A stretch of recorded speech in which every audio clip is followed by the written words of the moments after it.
नमस्कार दोस्तों, आपका स्वागत है हमारे इस चैनल में। एडवोकेट कृष्ण कुमार त्रिपाठी। दोस्तों, एक महत्वपूर्ण जानकारी आज हम आपको इस वीडियो के माध्यम से देने वाले हैं। तो उम्मीद है कि आप लोग हमारा वीडियो आखिरी तक देखेंगे।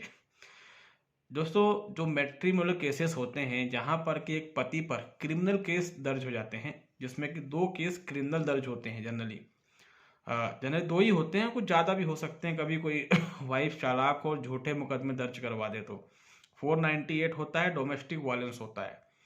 इसके अलावा तो नहीं होता है, लेकिन अगर कभी बीच में कुछ और भी करवा दे तो वो भी हो सकता है कि मारा पीटी करी 323, 294, 506, 326, 327, इस तरह के केसेस भी कई बार पत्नियां करवा देती हैं।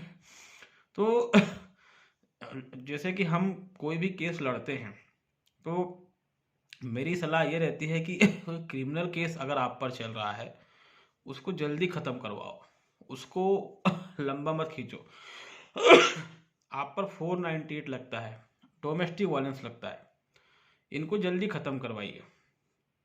क्या होता है कि मैंने कई बार देखा है कि 498 केस तो 5-5, 6-6 साल चल रहा है, जबकि इसके लिए 2 से 3 साल सफिशियंट है।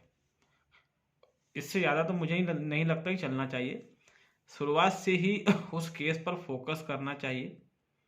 ठीक है, आपका वकील नहीं कर रहा है तो आप करें, और आप वकील पर दबाव बनाएंगे तो भले आपकी पूरी बात ना माने हो, लेकिन फिर भी कई बातें वो आपकी मानेगा। क्योंकि क्या होता है कि जो 498 का केस है वो आप पे दर्ज हुआ। दर्ज होने के बाद पुलिस इसमें चार्जशीट पेश करती है।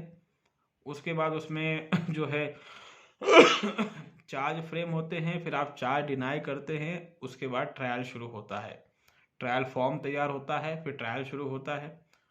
ट्रायल जब शुरू होता है आपके केस में तो पत्नी कई समय तक आती ही नहीं है।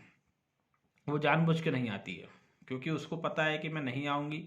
पति को तो आना पड़ेगा, क्योंकि आरोपी जो है वो पति उसकी फैमिली है, और इसी में 2-3 साल निकल जाते हैं। तो इसमें चार्ज फ्रेम होने के बाद अगर वाइफ नहीं आती है तो इमीडिएटली उसका समन करवाइए, वारंट करवाइए, पहले जमानती फिर गैर जमानती। तो ये बातें हम इसलिए बता रहे हैं क्योंकि आप अगर कोई क्रिमिनल केस जीत जाते हैं तो उसमें आप सीपीसी के तहत, सिविल सूट के तहत डैमेज सूट फाइल कर सकते हैं। और डैमेज सूट फाइल करके जो भी आपको लगता है कि जो भी आपका नुकसान हुआ है, मानसिक रूप से प्रताड़ित हुए हैं आप, आपकी इज्जत जो मार्केट में नीलाम हुई है, और जो पैसा आपका खर्च हुआ है, जो भी आपको ठीक ठाक लगता है, आप जो हैं वाइफ से कंपनसेशन मांग सकते हैं, बिल्कुल मांग सकते हैं। क्या होता है कि लोग केस जीतने के बाद ये सब ट्राई नहीं करते। वो सोचते कौन पछड़े में पड़े, लेकिन ये ट्राई करना चाहिए।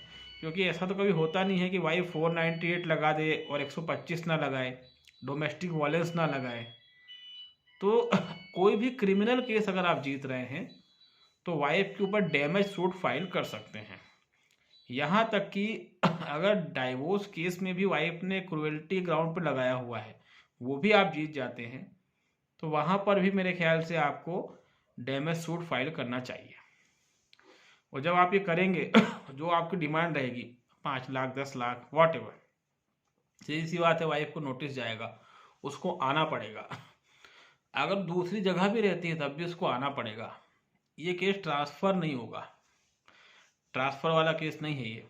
ट्रांसफ़र वाले केस सिर्फ हस्बैंड वाइफ के रहते हैं, और इसमें भी ट्रांसफ़र करने की पॉलिसी जानबूझकर सुप्रीम कोर्ट द्वारा बनाई गई ताकि पतियों को परेशान किया जा सके। क्योंकि सुप्रीम कोर्ट हमेशा से ही पतियों को परेशान करने के लिए ही काम करता है। कई बार लोग पूछते हैं कि सर सुप्रीम कोर्ट और हाई कोर्ट, हालांकि हाई कोर्ट तो कम है, क्योंकि हाई कोर्ट कई बार पति के फेवर में जजमेंट दे देता है, लेकिन जो सुप्रीम कोर्ट है उसकी हालत थोड़ी ख़राब है।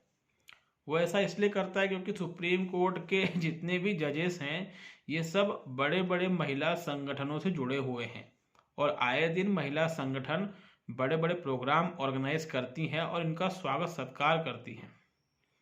अब क्या स्वागत सत्कार करती हैं ये तो आप समझ गए होंगे। और उसके बाद अपनी मांगे रखते हैं कि सर ऐसा कीजिए ऐसा कीजिए। यही कारण है कि ये लोग आए दिन उटपटांग जजमेंट देते हैं। ये सुप्रीम कोर्ट के जजों के हाल है। अक्सर आप लोगों ने भी देखा होगा, और हालांकि कई हाई कोर्ट के जजों के भी यही हाल है तो लोग पूछते हैं कि सर ऐसा क्यों है कि सुप्रीम कोर्ट के जो जजेस हैं वो हमेशा फीमेल के फेवर की ही बात क्यों करते हैं। तो इसका यही कारण है कि ये कई महिला संगठनों से जुड़े हुए हैं। तो जब आप ऐसे संगठनों से जुड़ेंगे तो आप उस संगठन के हिसाब से ही काम करेंगे ये कहना बहुत आसान है कि वो सुप्रीम कोर्ट है और वो संविधान की रक्षा के लिए बना है, न्यायपालिका है, वो न्याय करने के लिए बनाई गई है, लेकिन रियलिटी ये नहीं है। रियलिटी बहुत अलग है सुप्रीम कोर्ट का ही एक सिद्धांत है, आपको पता होगा कि कोई भी मतलब मुकदमा जो हस्बैंड ने लगाया है, तो अगर पत्नी थोड़ा सा भी दूर रहती है तो सुप्रीम कोर्ट का प्रिंसिपल है बेसिक कि वो मुकदमा जहां पत्नी रहती है वहां ट्रांसफ़र किया जाएगा। खासकर अगर वो इंटर स्टेट मैटर है, मतलब कि वाइफ किसी और राज्य में रहती है, आप किसी और राज्य में रहते हैं, तो सुप्रीम कोर्ट का ये कहना है कि जो मतलब जहां वाइफ रहती है वहां मुकदमा ट्रांसफ़र किया जाएगा। अब सवाल ये पैदा होता है कि यहाँ पर इक्वलिटी वाला पॉइंट कहाँ चला गया। पति केस लगाए तब भी वो पत्नी के इलाके में ट्रांसफ़र हो जाएगा, और पत्नी अगर केस लगाए तब भी पति को ही वहाँ केस लड़ने जाना है।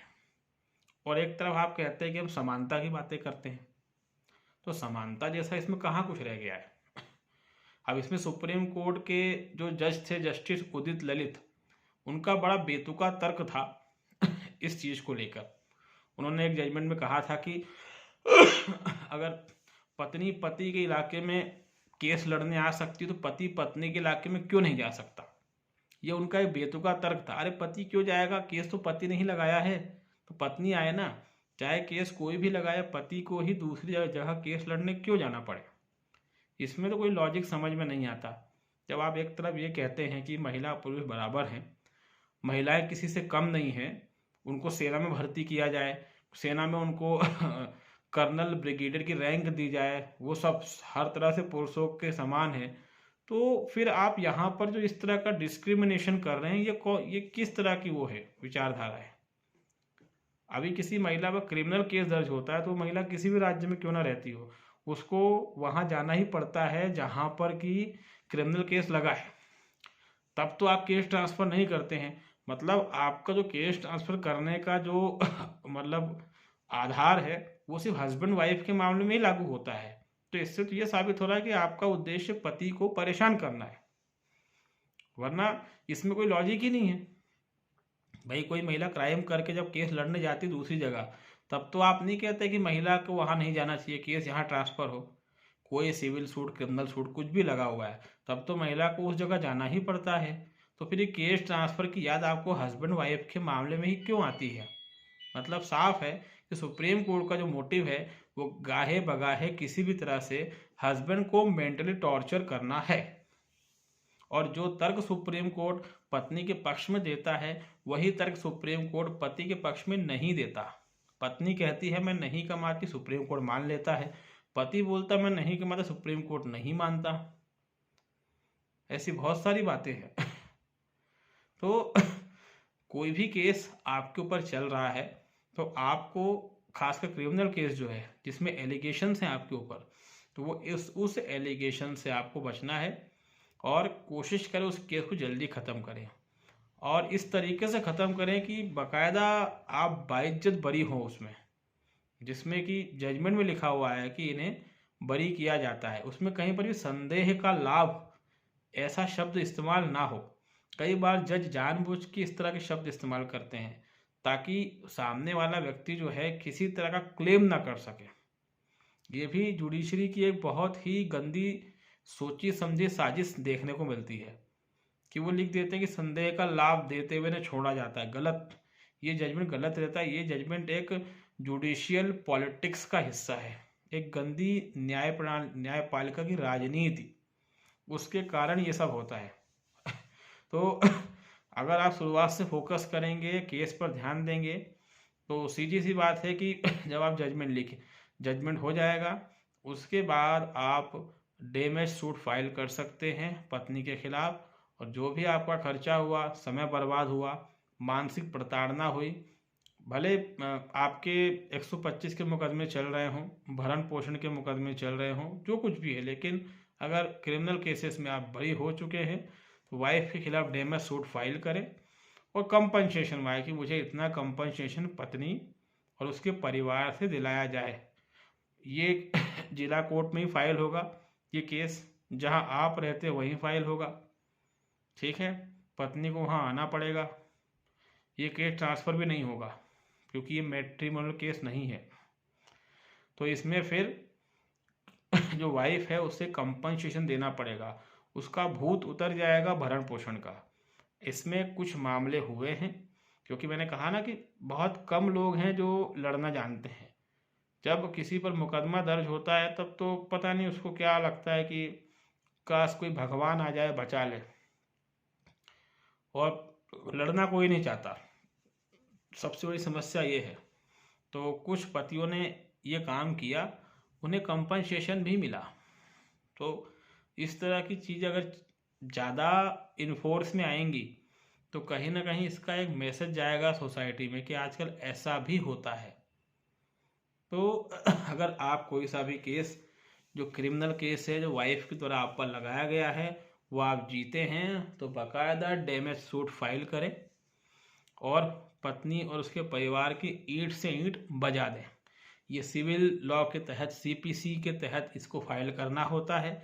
जितना भी आप इसमें दावा करेंगे उसका स्टेट वाइज हर स्टेट के अलग अलग वो है, 10% या 11% या 12% के आसपास स्टाम्प ड्यूटी आपको पे करनी पड़ेगी।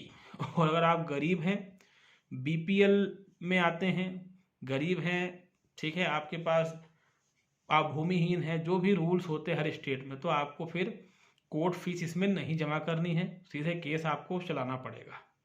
तो उम्मीद है कि जो हमने समझाने का प्रयास आपको किया है वो समझ में दोस्तों आपको आया होगा, ठीक है। और अगर आप हमारे चैनल में नए हैं तो इसको लाइक करें, इसको सब्सक्राइब करें, इसको शेयर करें। हमने व्हाट्सएप ग्रुप बनाया हुआ है, उसमें भी हम समय समय पर कुछ ना कुछ इन्फॉर्मेशन अपडेट करते रहते हैं। तो उससे जुड़ने के लिए भी आप मतलब उससे आप जुड़ सकते हैं। उसके संबंध में मैं डालता रहता हूँ, स्टेटस वगैरह यूट्यूब में डालता रहता हूँ, आप चेक कर सकते हैं। वहाँ पर लिंक दे के रखी है, उस पर क्लिक करके आप हमारे व्हाट्सएप ग्रुप में जुड़ सकते हैं दोस्तों। तब तक के लिए बहुत बहुत धन्यवाद।